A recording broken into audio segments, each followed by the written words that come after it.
What up? Why do you run over here? It's because I told him to run and be urgent, so Okay. try to be urgent. Practice efficiency. Yeah. First day at shoulder pads, like, what do you think about the energy? Yeah, I thought there was good energy. Like I told him, I don't know if I watched today and I said, man, this group just loves contact. I didn't watch today and say, man, they don't like to hit. But I don't know if I watched today and was like, holy cow, that is a violent team. And that's kind of what I told them at practice is, if we want to be a team that's violent and physical, right, we got to be able to see it in practice. And we had physicality, but you couldn't feel it. You couldn't feel that physicality today. And they want to pads, we got to get better. Is that tough when you're in Thud and there's an adjustment to, a lot of these guys are new here? Everybody's played football. I think that's just a scapegoat for all these guys. These guys know how to practice. These guys know how to play. We're going to play, and you're going to play with passion, play with physicality when the pads get on, or we're going to have to coach it out of you.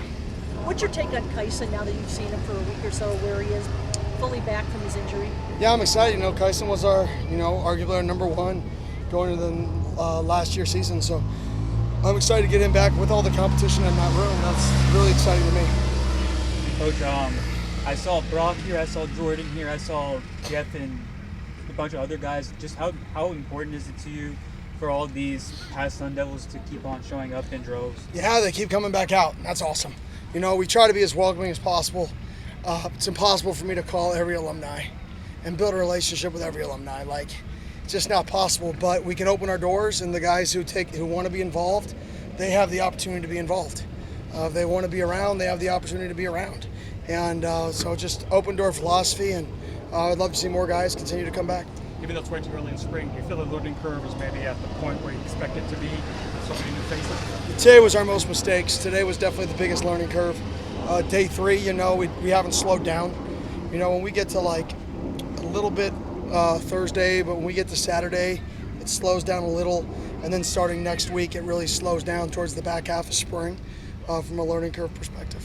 Now that you were able to take the weekend to kind of watch back the cornerbacks in the first 2 spring practices, what has stood out to you about each of them so far? Yeah, I think they both, each of them so far, okay. You can tell Mikey's played a lot of football, very savvy. He shoveled the ball today on a screen pass that he wasn't supposed to shovel it, but he felt it, right? You can tell Cutter's played a lot of football in terms of just seeing the game and getting the ball out of his hands fast. You can tell Jake is just super, super talented, and he's super intelligent, doesn't make the same mistake twice. And Cam's ability to throw the football and operate at quarterback is drastically better than it was 6 months ago. He's taking a lot of pride in cleaning some things up to be more efficient in his throwing motion. So if I had to say one thing, it'd be those 4. What's some things you saw on tape with the receiver group? Big and strong. And that's what we wanted to be. We wanted to be a big, strong receiver group because at the end of the day, football is about winning your one-on-ones, and you can do that with speed or you can do that with physicality. How much is the talent in the receiver room helping the secondary thing? Oh, they're going to get better every single rep versus almost a ton of people who are going right now. We lost JT. You can't replace JT. Irreplaceable, right? Top whatever pick he's going to be is going to be a 15-year NFL vet, so you can't replace him. But the guys we brought in, they definitely have some.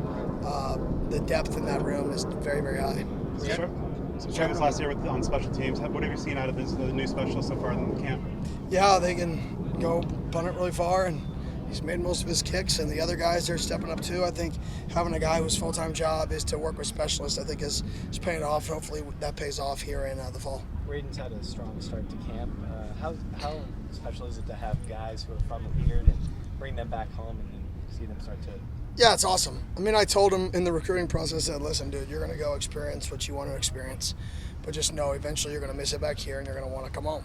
And if you don't let all the outside noise affect you, you're going to come right back here. It's funny because, 2 years after he left for IMG, he's right back here. And he's excelling, he's smiling, he's happy. He has like you said, a renewed energy for the game. He's doing an unbelievable job so far. He's one of the not talked about standouts at camp so far. Guys good?